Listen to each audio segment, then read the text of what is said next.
Aujourd'hui, c'est un épisode un peu spécial parce que je ne vais pas te parler de vocabulaire. Je ne vais pas te parler d'astuces pour apprendre le français. Je ne vais pas te donner une méthode pour progresser. Aujourd'hui, je veux te parler de toi. Peut-être que ces derniers temps, tu as une sensation étrange. Tu fais ce qu'il faut, tu avances, tu gères, mais à l'intérieur, tu te sens un peu vide. Comme si tu étais en train de te perdre petit à petit. Tu te réveilles et ton cerveau est déjà en train de travailler. Tu penses à tout le monde, aux choses à faire, aux urgences, aux responsabilités. Et toi, tu passes en dernier. Si tu te reconnais, je veux te dire une chose tout de suite. Ce n'est pas parce que tu es faible. Ce n'est pas parce que tu es nul. Ce n'est pas parce que tu n'es pas assez organisé. C'est souvent juste que tu es en surcharge. Et dans cet épisode, je veux t'aider à reprendre un tout petit peu d'espace. Pas avec des grandes décisions, pas avec un plan parfait, avec des choses simples, très simples, puisque je vais te donner 3 signes qui montrent que tu es en surcharge, 3 micro-actions pour reprendre quelques pourcents de contrôle et une idée importante pour arrêter de te laisser diriger par la culpabilité. Prends une bonne respiration et on commence tout de suite. Avant de chercher des solutions, il faut comprendre une chose importante. Le problème, ce n'est pas que tu manques de motivation. Ce n'est pas que tu es paresseux, paresseuse. Ce n'est pas que tu n'es pas assez discipliné. En réalité, le problème est souvent ailleurs. Le vrai problème, c'est que tu joues trop de rôles en même temps. Peut-être que tu es parent, conjoint, professionnel, responsable de la maison, responsable des autres, responsable de tout. Et petit à petit, tu ajoutes des couches. Une couche de plus, encore une, et tu continues à fonctionner. Tu te lèves, tu fais ce qu'il faut, tu réponds aux messages, tu avances. De l'extérieur, tout va à peu près. Mais à l'intérieur, quelque chose s'éteint doucement. Alors, tu ne t'écroules pas, tu ne craques pas forcément. Tu continues, mais tu es vidé, et ça, c'est important de le dire. Tu peux être fonctionnel et pourtant épuisé. Tu peux sourire, travailler, aider les autres et te sentir absent ou absente de ta propre vie. C'est ce que j'appelle un épuisement de rôle. Tu n'es pas fatigué parce que tu ne fais rien, tu es fatigué parce que tu fais trop, sans espace pour toi. Quand tu donnes tout, il ne te reste plus rien. Et souvent, dans cette situation, tu te dis « je dois juste faire un peu plus, je dois mieux m'organiser, après cette période, ça ira mieux ». Mais la période ne finit jamais vraiment. Alors tu tiens, tu serres les dents, tu avances et tu t'éloignes de toi. Si tu te reconnais dans ça, je veux que tu entendes ceci. Ce n'est pas toi le problème, c'est la quantité. La quantité de rôles, la quantité d'attentes, la quantité de responsabilités. Et la bonne nouvelle, c'est que tu n'as pas besoin de tout changer. Tu n'as pas besoin de quitter ta vie, ni de devenir une autre personne. Et parfois reprendre 5% de contrôle, ça suffit pour respirer à nouveau. Et justement, dans la suite de l'épisode, je vais te montrer comment reconnaître 3 signes concrets que tu es en surcharge, même quand tu continues à bien fonctionner. Alors maintenant, prenons un moment, pas pour te juger, juste pour observer. Parce que quand on est en surcharge, il y a souvent des signes très clairs, même si on continue à avancer et à bien faire les choses. Voici 3 signes simples qui montrent que tu es probablement en surcharge. Premièrement, tu deviens irritable. Tu t'énerves plus vite qu'avant. Des petites choses te mettent hors de toi. Un message, un bruit, une remarque. Et parfois, après, tu te dis « Ah, ce n'est pas moi. Normalement, je ne réagis pas comme ça. » Ce n'est pas que tu es devenu méchant ou méchante, ou impatient ou impatiente. C'est juste que ton réservoir est presque vide. Quand on est reposé, on a de la patience. Quand on est en surcharge, la patience disparaît. Deuxième signe, tu es fatigué même après avoir dormi. Tu te réveilles, tu es déjà lassé. Ton corps est là, mais ton énergie n'est pas vraiment revenue. Et souvent, tu ne comprends pas. Tu te dis « Pourtant, j'ai dormi ». Oui, mais le sommeil ne suffit pas toujours quand la charge mentale est constante.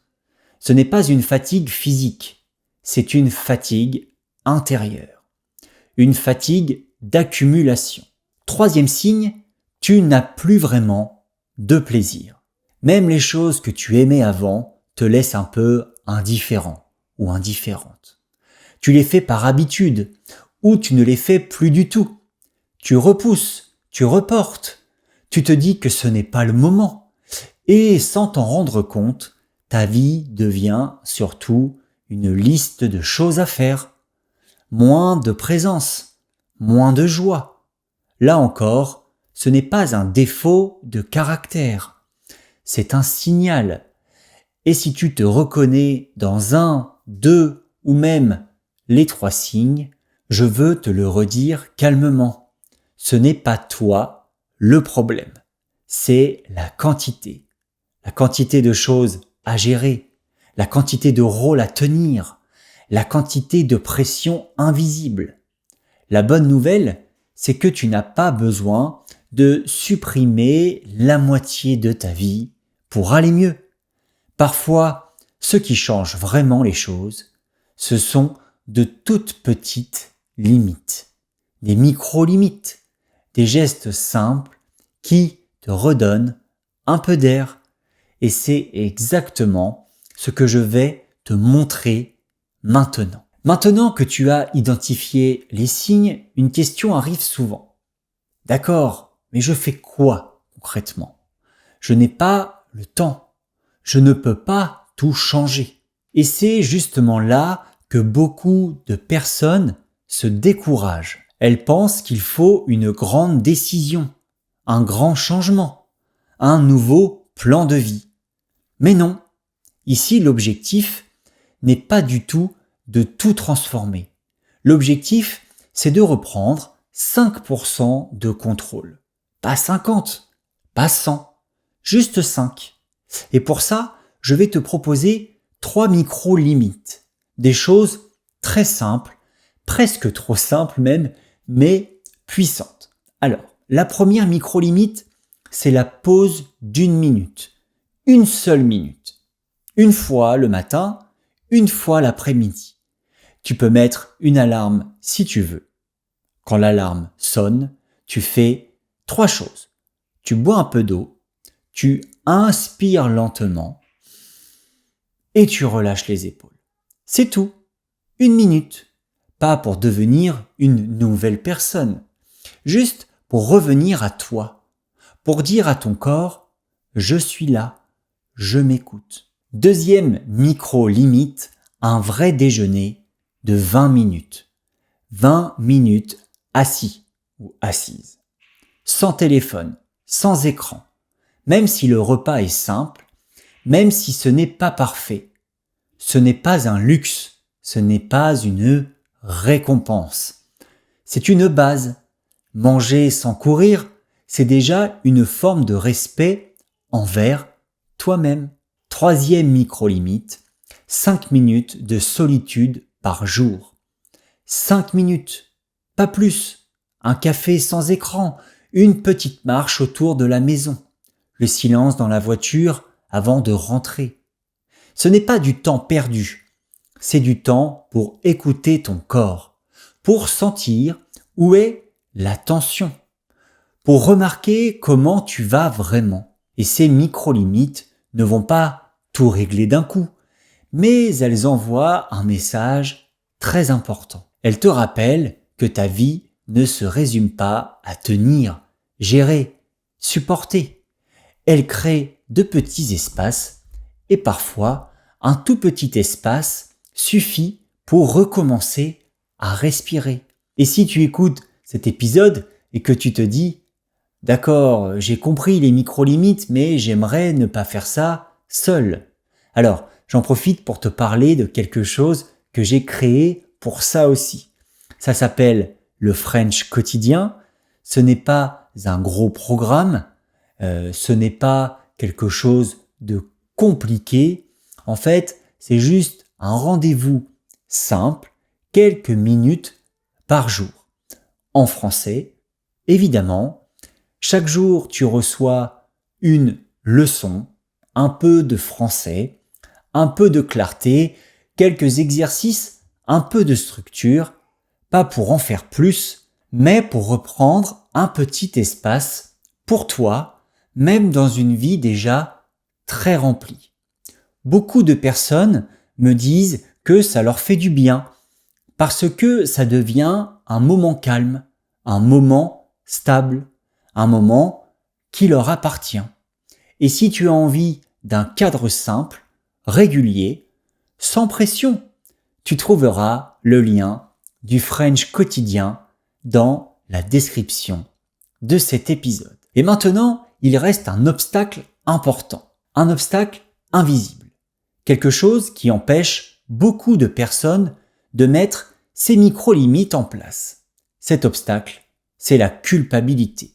La culpabilité, c'est un piège silencieux, un piège qui empêche beaucoup de personnes de prendre soin d'elles. Parce que, très souvent, dès que tu essayes de prendre un peu de temps pour toi, une petite voix apparaît. Elle te dit que tu exagères, que tu pourrais faire plus, que quelqu'un a besoin de toi, que ce n'est pas le moment. Cette voix, ce n'est pas la vérité. C'est juste la culpabilité. Pour comprendre, imagine ceci. La culpabilité, c'est comme une radio allumée en permanence. Elle parle, elle commente, elle critique. Tu peux l'entendre, mais tu n'es pas obligé de lui obéir. La radio peut rester allumée pendant que tu fais quand même quelque chose de bon pour toi. Tu n'as pas besoin de la faire taire. Tu as juste besoin de ne pas la laisser décider à ta place. Et c'est très important de comprendre une chose. Ressentir de la culpabilité ne veut pas dire que tu fais quelque chose de mal. Ça veut juste dire que tu changes une habitude. Une habitude où tu passais toujours après les autres. La culpabilité arrive souvent quand on veut poser des limites, même toutes petites. C'est normal. Alors c'est inconfortable, mais ce n'est pas dangereux. Tu peux ressentir de la culpabilité et quand même boire ton verre d'eau. Tu peux ressentir la culpabilité et quand même t'asseoir pour manger pendant 20 minutes. Tu peux quand même ressentir de la culpabilité et quand même prendre 5 minutes de solitude. La culpabilité, c'est une sensation. C'est pas une obligation. Et parfois, c'est important de se rappeler ça. Prendre soin de toi ne retire rien aux autres.